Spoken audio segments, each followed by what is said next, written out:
Brian Lamb, a very prolific editor at Gizmodo since 2006, was on a much-needed sabbatical when Jason Chen published the iPhone 4 teardown. Lamb tells us it took only an hour from the story going live to his phone ringing, with none other than Apple CEO Steve Jobs on the other end. This was not the first time that Steve Jobs and Brian Lamb were in contact. They had spoken multiple times in the past, mostly revolving around Gizmodo, and that Steve was actually an avid fan, a daily reader. But on this phone call, though, Steve was quick to make demands, as Lamb tells us, in the charming way Steve was known for when he wanted something out of reach. Steve Jobs, when it came to business, I think many saw as like one of the ultimate chess players out there. I appreciate you had your fun with our phone, and I'm not mad at you. I'm mad at the sales guy who lost it. But we need the phone back because we can't let it fall into the wrong hands. The pair spent a few moments on the phone, with Steve Jobs making absolutely sure that Brian Lamb fully understood the lengths that he and Apple were willing to go to reclaim their property. There are two ways we can do this. I can send someone to pick up the phone. I don't have it. But you know someone who does. Or we can send someone with legal papers. And I don't want to do that. Steve Jobs was an enigma. He was his own guy. He marched to the beat of his own drum, right? A CEO just calling you up and just saying, hey, you have my phone and I would like to have it back. That was an opportunity, in my opinion. That was an opportunity to just, hey, let's just do this and we'll call it a day. This first phone call actually ended with Jobs asking Lamb what he thought of the device. Brian told him, "It's beautiful." Their next phone call, though, was not as polite. Brian Lamb agreed to return the iPhone prototype, but this time, he had a demand of his own.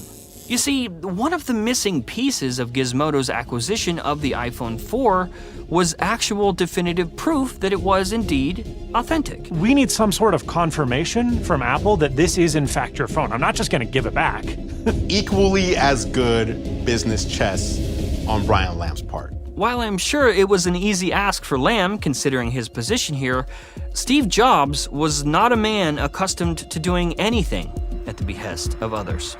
You're asking me to shoot my toes off. Steve's fear was that if he or Apple formally claimed the device, sales of the current iPhone 3GS would suffer dramatically. Let's be real, Steve was stuck between a rock and a hard place. His choices were limited. He ended their very tense phone call by saying he had to talk to some people. The pair's next call started off very friendly. Hey Brian, it's your new best favorite person in the world. But then, a harsh turn into the man at the top of Apple. So what's it gonna be? The ultimatum comes out. Brian Lamb wants a letter from Apple claiming the device. And he's willing to go the distance. This is some serious shit. If I have to serve you legal papers and go through the trouble of it, I'm coming for something, and it's gonna mean someone in your organization will go to jail. Lamb tells us that the call became uglier and dicier. And I believe him. This was Steve Jobs. Lamb had to stand up in that moment and face Jobs directly. He told Steve he was willing to go to jail for this story. Their next phone call would be the last time that Steve Jobs and Brian Lamb would speak. Jobs believed him that Lamb was not going to budge. Steve told him coldly that Apple would send a note claiming the device. And the last thing that Brian Lamb said to Steve Jobs was, Steve, I just wanted to say that I like my job, and it's exciting sometimes, but sometimes we have to do things that are difficult and what some might consider parasitic with regards to reporting on health and things like this. You're just doing your job.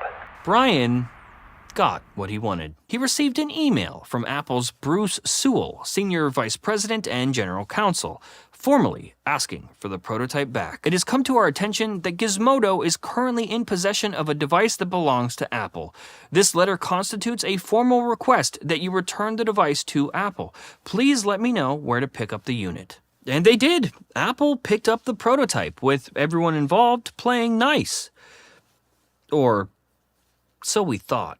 This was all the proof that Gizmodo needed that the prototype they bought was indeed the future iPhone 4. And this was all the proof that Steve Jobs and Apple needed that it was time to get serious. The news cycle churns forward.